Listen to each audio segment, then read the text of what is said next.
I am fitness. I am determination. I will do whatever it takes to create the best version of myself. I'm willing to push myself to my limits, further than my limits. This is what I'm meant to do. I eat, I breathe, I sleep this.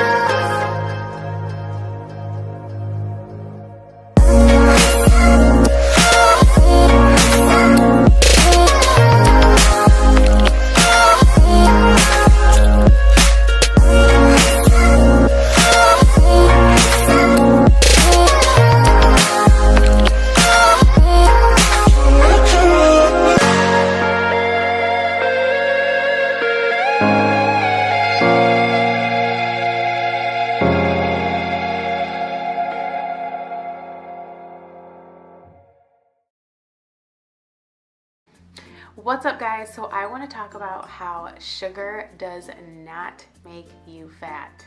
So over the past 50 years, sugar intake has gone up. Same with obesity. Obesity has gone up. But actually within the last 10 years, sugar intake has gone down and obesity continues to go up. If sugar really was the cause of obesity, then you would think that obesity would go down while sugar consumption is going down. But that isn't the case. So we have to look at where people get their sugar from.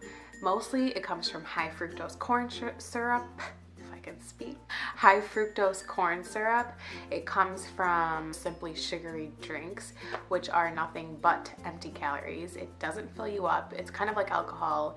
There's no nutrition benefits and it doesn't fill you up. So it's just empty calories. You're just drinking it and it's causing you to take in calories. I don't know if you guys know this, but a can of soda is about 50 to 70 grams of sugar, which means it's about 50 to 70 grams of carbs. That equals about 280 to 300 calories. Normally people eat their meal, and on top of their meal they'll drink the soda. So on top of that, you're adding another 300 calories to your meal. If we look at the data, there's been multiple studies done on high sugar diets versus low sugar diets.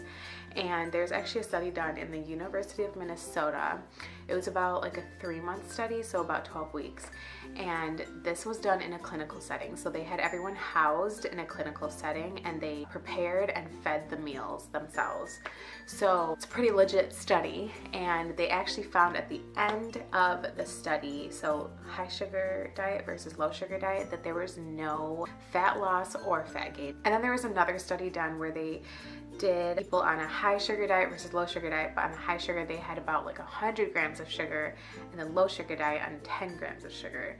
So big difference. And they still, at the end of the study, they did not see any difference in fat loss or fat gain. So that's why it's not sugar that causes people to gain weight. It's actually all about calories in versus calories out. So if you're consuming more calories than you are expending calories, then you're going to gain weight. But if you are expending more calories than you are eating calories, then you are going to lose weight. So it has nothing to do with the sugar, the fat. It's all about calories in versus calories out. But the reason why sugar gets such a bad rep is because of its low fiber content.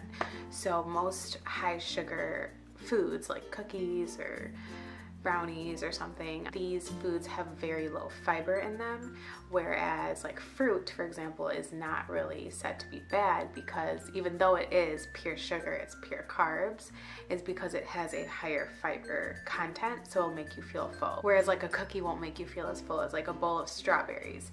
So that's the difference between the two, but there's not one that's better than the other. Obviously, like the nutrition benefits, the vitamins, the minerals, there is, but like sugar itself is not what's causing you to gain weight. It is the amount of carbs that you're eating, the amount of fat that you're eating, and the amount of protein. So altogether, the amount of calories that you're eating versus the calories that you are expending throughout the day. I know I can't live without sugar. I love sugar. I eat pancakes and French toast and cookies whenever I want, as long as it fits my calories. So I never make myself go over my calorie amount. So if I'm, I have a set amount of calories that I eat, and if I want to have a cookie, that's fine, but then I'll take out another carbohydrate source in my diet plan. So that's what I do. I follow flexible dieting because I don't believe that anyone needs to be restricted from anything, and if you do that, then that's what causes binging and all these crazy eating disorders. So you should never restrict yourself because that's the worst thing you can do.